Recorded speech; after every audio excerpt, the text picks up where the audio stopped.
Hello, everybody, and welcome to You Files Your Taxes Your Way podcast. My name is Ida Celli, and today with me, as usual, I have my colleague Gerry Viteratis. Hi, Gerry, how are you? I'm pretty good, Ida. How's it going? Good. We're right in the middle of tax season, so Yeah, you can already very see the busy. tired of the bags under my eyes right now. We're already halfway through the season. These bags will just extend as the tax season goes along. So stay tuned, everybody. Keep watching our videos and see that event happen. There's always makeup, Gerry. There's always makeup. Yes, you're absolutely All right. right. Today's topic is we're going to be comparing the RSP, the TFSAs, and the FHSA. So let's start with a summary of what each account is, what the acronym stands for, and what are they used for. We'll start So with the RSP. So Go in on. general, those three accounts that you just mentioned right now are registered accounts, right? So that's the comparative that we're going to do. They're the three most popular registered accounts within offered by the federal government in this case to save money for specific goals. So let's have a look at each one, right? So the RSP, which is I would call the oldest kid in the block in this case, is what's called the Registered Retirement Savings Plan, and that is very simply put. The way we explain this plan is that it is a registered account where any funds you put into it are tax sheltered, meaning any gains you have within that account are tax sheltered. The government will not charge any tax on any gains within the account. And the purpose of the account is to save for your future retirement. So contributions you make to it are tax deductible, but withdrawals will be taxable. Now, the next kid on the block, let's put it that way, I think I'm really nostalgic about the past year, about the 90s especially, is the TFSA, which is a tax-free savings account. And this one is also a tax sheltered account, meaning any funds you put into that account are also not taxed by the government. So any gains within the account are not taxed. However, contributions within them are not tax deductible. On the flip side, though, the withdrawals from the account are tax free. Okay, and at TFSA, the goal and the aim of it could be anything really. It could be for a short term savings goal like buying a car or going on a vacation, or maybe even for your retirement, or maybe even as well for a down payment for the purchase of a first home. Which leads us to the next account that the government has just created starting in 2023, the registered account, which is a tax free first home savings account, or FHSA, which is the acronym. Now, again, it's a tax sheltered account in the sense that any funds within the account are sheltered from tax. So the government will not charge any tax for any gains you make within that account. Contributions to it are tax-free, tax deductible, excuse me, just like the RSP, and withdrawals from it are tax-free, like the TFSA. So it kind of shares the best of both worlds. Well, okay, so we have three plans, and they all have sort of specific goals. Now, let's go through the eligibility of each plan. Okay, so RSPs, the eligibility is you have to have earned income. Okay, that's essentially all you need, and there's no age requirement for the RSP. So, for example, if you start working as a teenager at 14, 15 years old, and you start getting what the government calls earned income, meaning employment income or self-employment income, or even actually rental income, believe it or not, is also included as earned income for the RSP limit. As long as you've got earned income, you start accumulating your limit, and the way the limit works is that it is 18% of the earned income you gained for the year, up to a ceiling, which a lot of Canadians will not reach. Let's not kid ourselves here. In this case, when it comes to TFSA, all you need is to be a resident of Canada and be 18 and above. As long as you meet those two criteria, the government simply gives you a limit that is set by them every single year. It is not based on any income that you gain, unlike the RRSP. Okay, and the limit is set and changed by the federal government. So, for example, eventually every 2-3 years, the government will increase the limit. When the account was created back in 2009, the limit was always $5,000 per year. Okay, that was accumulating just like an RSP. Your RSP contribution limit also accumulates as the years go by if you don't use it, for example. And right now, as of the year that we're recording this, which is 2024, the limit is set at $7,000. Okay, and again, this limit accumulates as you go along if you do not use that limit. Now, the FHSA, which the purpose of is to save or to save for a down payment on the purchase of what the government considers as your first home.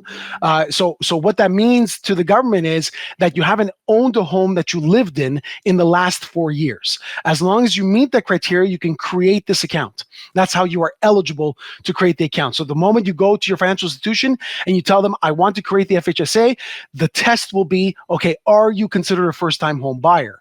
Okay, meaning that, again, you did not live in a home that you owned in the last 4 years. As long as you meet that criteria, you now start accumulating your limit, which is set at $8,000 annually by the federal government, and it's a lifetime limit of $40,000 in this case. Now, the one distinction between how you accumulate the limit between the RRSP and the TFSA versus the FHSA is the fact that for the FHSA, you have to create your account in order to start accumulating your annual limits.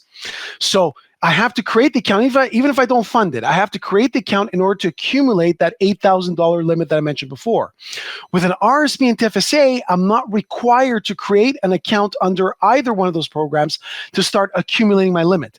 For example, with an RSP, as long as I'm working, I'm accumulating my limit.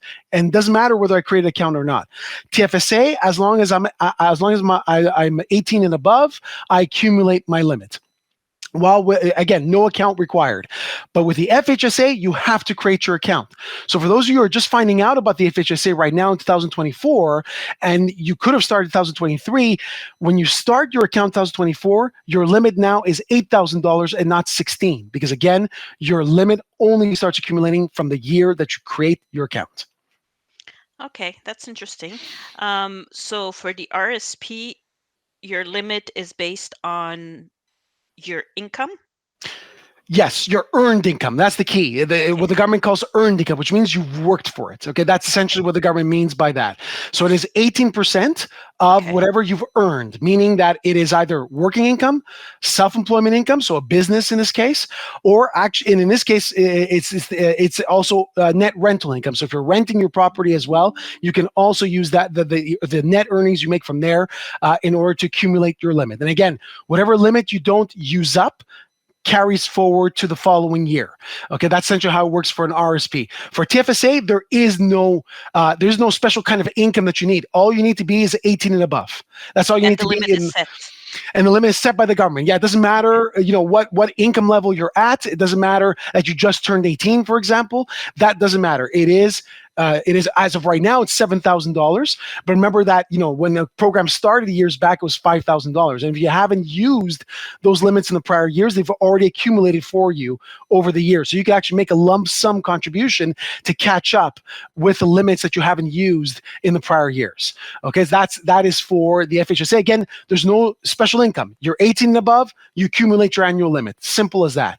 While with the FHSA, you have to create your account. And of course, in order to create your account, you have to be what the government considers as a first-time home buyer, meaning that, again, you haven't lived in a home that you owned in the last 4 years. That's the key.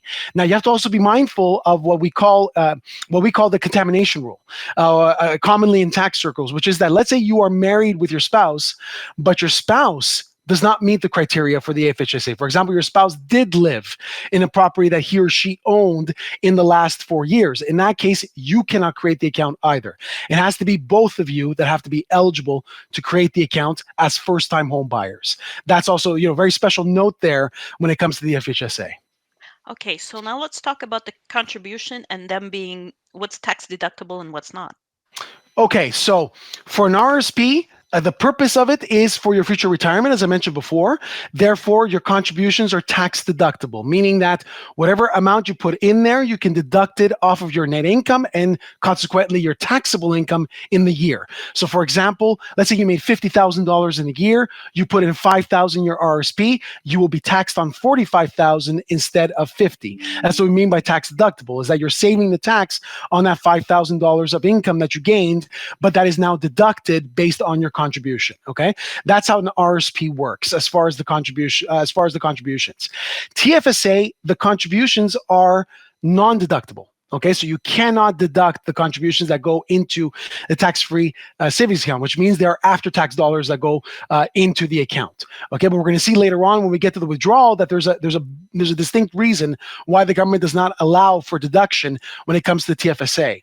Now, for an FHSA, it's the same as an RRSP, meaning that any contribution you make to the FHSA is tax deductible the same way as an RRSP, which means you're reducing the income you're going to get taxed on by the amount of the contribution you make to the FHSA. Okay, so there's a common criteria in all three accounts is that the gains are tax sheltered within the account. Yes. So whatever is gained within the account will not be taxed as long as they stay within the account.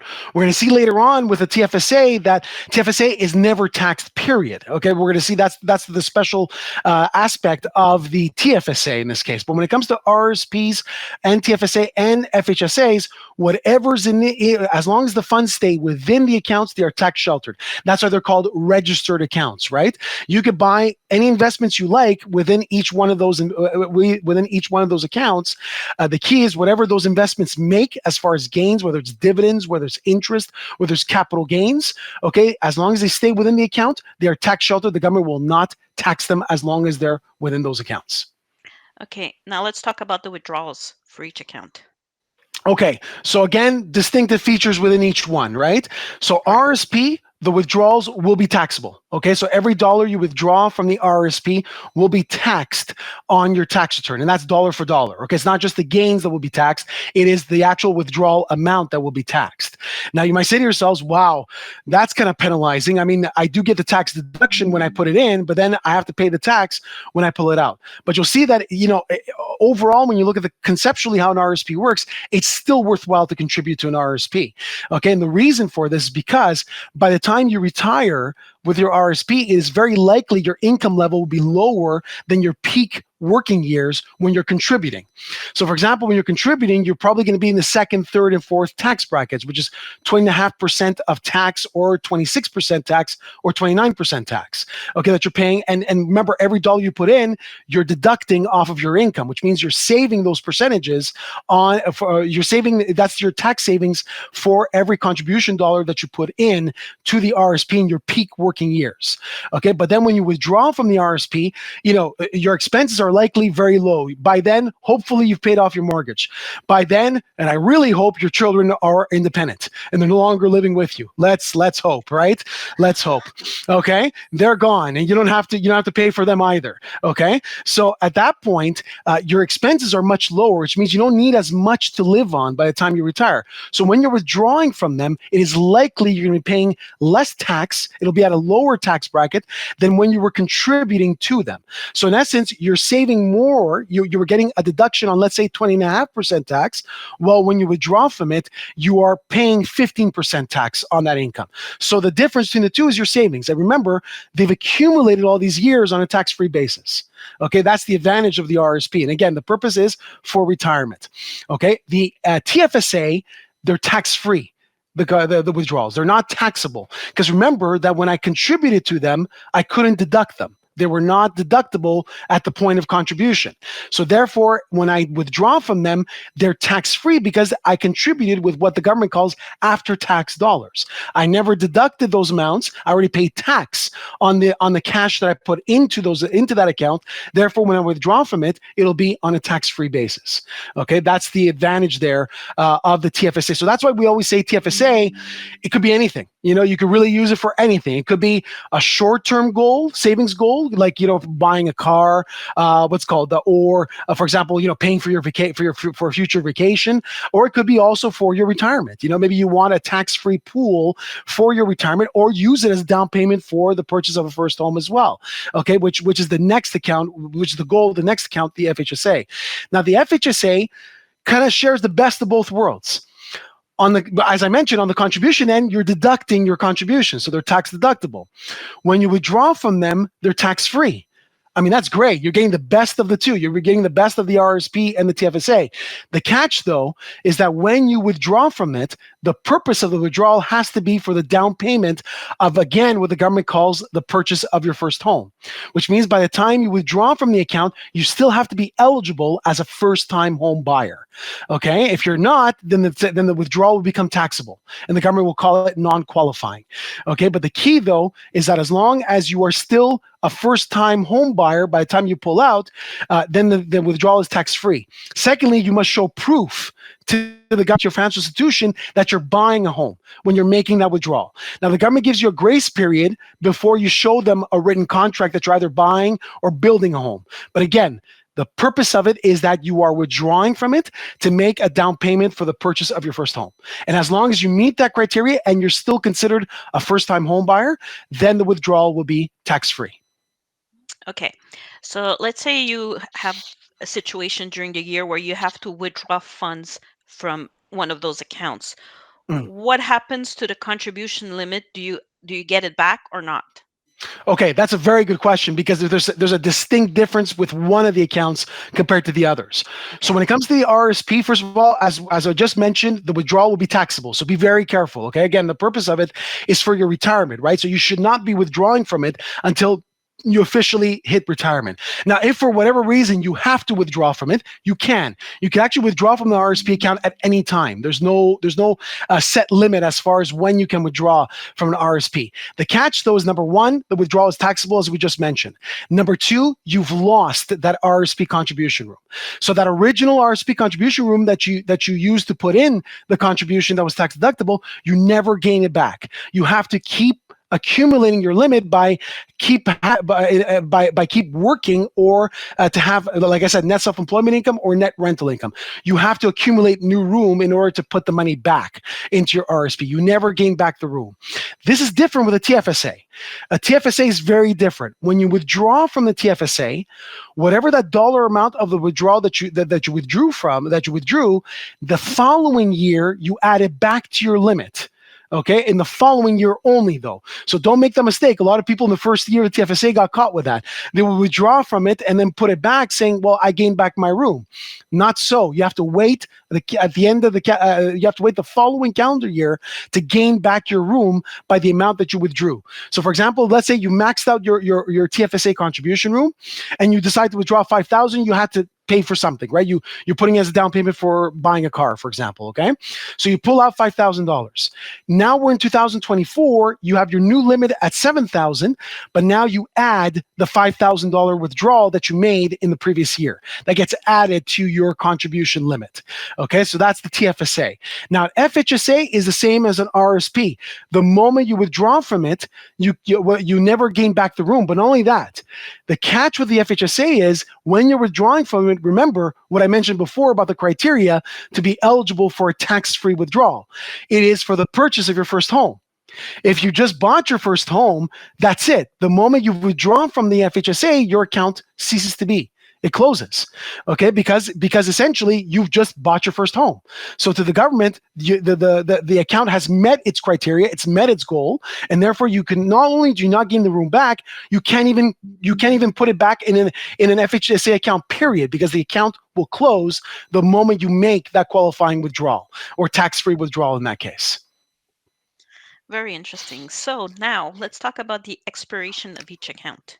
Yeah, that's very important, because for one of them, it does expire. Okay, the government doesn't. Now, for the RSP, it is basically what we call a permanent account, meaning that it stays live until there are funds within it or until the date you pass away. Okay, those accounts stay. Now, the one thing that happens to an RSP is that at the age of 71, it will convert into what's called a registered retirement income fund, or what we call commonly a RIF.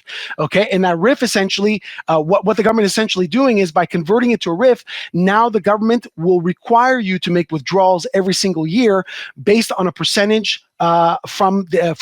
based on your age and a percentage they've assigned to your age. Okay, at that point, you're required now to withdraw a minimum amount every single year. But the account stays live. It stays open. It just converts to a RIF, and then will continue as long as there are funds within that account and up until your date when you pass away. Okay, now, a TFSA is a permanent account. never ceases, never expires until the date you pass away, as long as there's funds within the account. Even if there's no funds within the account, if your account is at zero, you can still have that TFSA account there. Okay, so it never ceases until either you close it or you pass away. An FHSA, though, does expire. Okay, there is a time limit to your FHSA. Okay, and the time limit in this case is set at the earliest of the following three events that I will mention. Okay, 15th anniversary of the opening of the account. That's the first event. When the year you turn 71 is a second event, or the third event is when you make a qualifying withdrawal, meaning you're withdrawing from the account to put it as a down payment for the purchase of your first home. The moment any one of those events happens, your FHSA closes. Okay, it ceases to be. Okay, now let's say after 15 years you never bought a home. You never bought your first home, or you turned 71 without buying a home. What happens in that case? Well, any funds that are left over in your FHSA, you can simply transfer them to your RRSP or to your RIF account, depending on your age. Okay, so you can simply transfer them on a tax-free basis. There's no tax consequence in this case, on a tax-free basis. And the kicker is, when you make that transfer to your RRSP, let's say, it won't use up your RRSP limit. When you make that transfer from the FHSA to an RRSP, it doesn't use up your RRSP contribution limit. All right. And my last question for you is the transfers between each account. Can they be done in a Yeah, house? that's an interesting one, especially with the FHSA and the RRSP. That's because you can really do some tax planning. I'll give everybody some tidbits about this. Okay, so number one, let's do the TFSA first, because that's the one that simply cannot be done. Okay, so transfers from a TFSA to an RRSP or an FHSA. Okay. Basically, first of all, the withdrawal, they'll be considered withdrawals from the account. I can't do, for example, a transfer direct from the TFSA to an FHSA or an RSP directly. It simply cannot be done. Basically, what the government will consider it as, it'll consider it as a tax-free withdrawal. Okay, and then it'll consider it, and then whatever the funds you take that you put into your RSP or your FHSA will be considered a contribution to your RSP, meaning it'll use up the limit of the RSP, and it'll be considered a contribution to the FHSA, meaning it'll use up the contribution limit of the FHSA. So I can't do like a background transfer between the accounts. That simply doesn't work. The government will simply consider it as a withdrawal. Now, the advantage here is that it's tax-free, so there's no real tax consequence when it comes from a TFSA to an RSP or an FHSA. There's no tax consequence there, but like I said, you are going to be using up your RSP and your FHSA limits like a cash contribution to those accounts. Now, what happens in the inverse? Let's say I want to transfer from an RSP to a TFSA or an FHSA to a TFSA. Okay, in that case, they're going to be considered taxable withdrawals on both ends.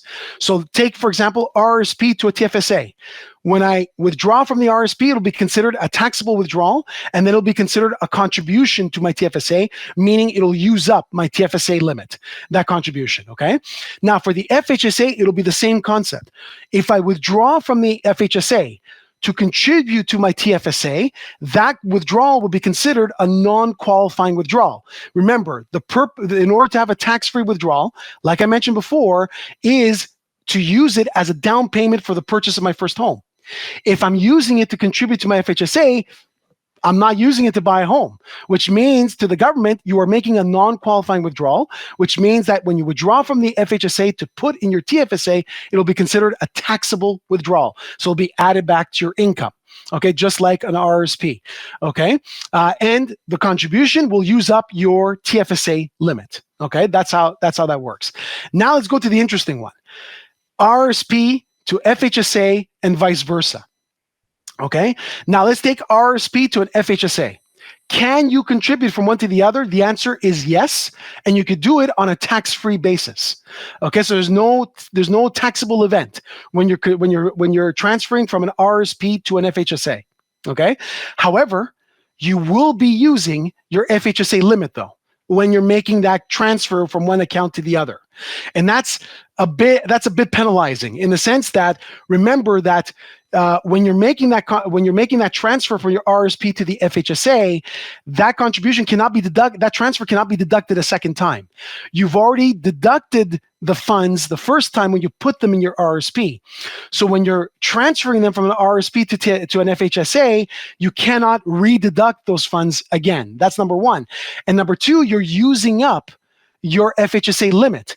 And that limit, if you had extra cash, you could have deducted it. Okay, you could have deducted that $8,000 limit for the year as a contribution. But since you're doing a transfer from an RSP to an FHSA, you lose out on the deduction. You can't claim, and you're losing that limit that you could have used as an extra deduction on your tax return. Unfortunately, you lose it. Okay, now, is it advantageous anyways to do it? The answer could be yes, okay? And I'll give you some reasons why it might still be beneficial to transfer from an RSP to an FHSA.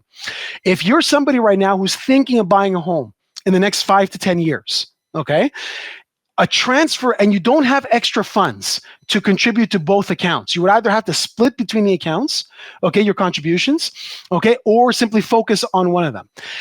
Since you've already got quite a few funds in your RSP, it could still be worthwhile to transfer from your RSP to the FHSA, start really funding your FHSA, even though you're losing that extra deduction, especially if you don't have the extra funds, okay, to put into the FHSA account. The reason for this is because the FHSA is so advantageous to buying a home. Remember that withdrawals you make from the FHSA to purchase your first home are tax-free. Okay. Now you might say to yourself, well, why would I fund my FHSA account when I could simply withdraw from the RSP account under the home buyers plan? Right? I could do that as well and use it for the purchase of my first home, which are the same criteria. You're absolutely right on that. But the FHSA offers two distinct advantages over a home buyers plan. Okay, and this is why it could still be worth you transferring funds from an RSP to an FHSA. First advantage is the fact that there is no ceiling to your FHSA withdrawal, okay? Meaning that, let's say you make those transfers over the years, or you've actually contributed directly to the FHSA, and you've maxed out your $40,000. Remember, your gains are tax sheltered. The government never taxes your gains as long as they stay in the account, right? Which means that $40,000 can become something a lot more as the years go by. It could accumulate to something quite substantive after 5, 10 years. Okay. When you make your qualifying withdrawal, there's no limit. You are withdrawing the funds that are within the account because you can't keep the account open the moment you make the withdrawal. That means that 40,000 could reach 60, 80,000 in 5 years, and you can take that full 80,000 and use it as a down payment for the purchase of your first home. That's the advantage. The home buyer's plan, I could also withdraw on a tax-free basis under the home buyer's plan. The catch, though, is that I have a ceiling of $35,000. I have a limit. I cannot withdraw more than $35,000 under the home buyer's plan in order to put a down payment on my first home, okay, on the purchase of my first home. But FHSA, there's no such limit. Again, sky's the limit. As long as my investments do well, sky's the limit as far as what I can withdraw. Okay, that's the first advantage. The second advantage is with the FHSA account, I don't have to repay it. That's the second advantage. So when I withdraw from the first home savings account, I get a tax-free withdrawal. I put it as a down payment for my home, and then the account ceases to be. It closes. And then I know I don't have to repay it afterwards. The home buyer's plan, unfortunately, I do have to repay it. Remember, the home buyer's plan is really a loan. You're pulling out on a tax-free basis from your RSP account under the home buyer's plan up to $35,000, but then starting the second year after the withdrawal, I have to make installments to pay my account back. And I have to do it over 15 years, starting the second year after the withdrawal, which means effectively the home buyer's plan is a loan. It's not really a tax-free withdrawal because I have to repay it. If I don't make my installments over the next 15 years, that installment every single year becomes taxable on my tax return. I have to include it as income and tax myself as if I withdrew from my RSP account on a taxable basis. Okay, so that's the catch. And that's why it could still be worthwhile, okay, to make those transfers in the RSP to the FHSA because those two advantages. That's number one. Now, let's take the other way. FHSA to an RRSP. Okay. Can I do these transfers? What happens in the case of those transfers? Just like the other way, Transfers from an FHSA to an RRSP are tax-free. Okay, they are not taxable at all. The other advantage as well is that they don't use up your RSP limit. Okay, that's a huge advantage. Okay, of the FHSA account, especially the transfers from an FHSA to an RSP. Because, for example, if you're somebody who's maxing out their RSP contribution limits and you are eligible as a first time home buyer, okay, if you have extra funds that you would like to place in a registered account, the FHSA becomes a great vehicle in that case. Because remember that your contributions are deductible on your FHSA, just like an RSP.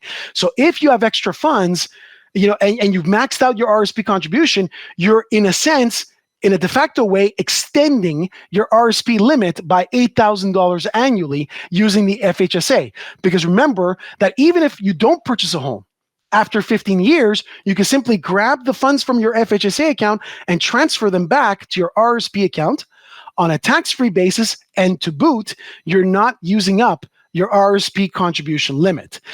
Huge advantage here when it comes to these kind of transfers. And that's why, for those of you who are listening to us right now, and you are individuals that are maxing out their RSP contribution limits, and you are eligible as first-time home buyers, you have excess funds, it's a no-brainer. Create your FHSA account and start contributing to it. Even if you don't buy a home, it doesn't matter. It doesn't matter. Within 15 years, you'll simply transfer the funds back to your RSP account. Wow. A lot of information to absorb and to filter. So, anyways, this concludes actually the Q&A we had for this session. So you can actually listen to our podcast on SoundCloud, and you can see it on YouTube. So, any final words you would like to give our listeners? Yeah, so the podcast, like you mentioned, will be in the audio podcast, so whether it's Google Podcast or Apple Music or what's called or SoundCloud in this case. As long as you go there, you can listen to this podcast as well. You might be listening to us right now. In this case, you could also watch our podcast on YouTube. And on YouTube, we have a bunch of videos there. Whether it is how-tos in the software, whether we do we have a Let's Talk Tax topic as well, where we discuss different aspects about different tax topics. We give you a lot of information. There's also our website, which is at ufile.ca. So www.ufile.ca, where you can get more info on our products and on, for example, our UFile blog. So what we spoke about today, we've written a detailed blog with a nice comparative table that explains the differences between these three accounts on a side-by-side comparative. Okay, we will post the link to the blog article directly in the description of this podcast. Go ahead and view it. All the details that you have, we put some details in this podcast, but we can't put everything, of course. Otherwise, we'd be here for hours talking about these accounts. But everything is there directly on our website at ufile.ca. Again, a link to our blog article we posted directly beneath. And actually, we can even listen to the podcast on Amazon Music, by the way. Yes, that's actually new that's something new. Yes, that we've added. So, thank you very much, Gerry. This concludes our podcast for today. So we'll see you next time. Have a good day. Thank you, everybody.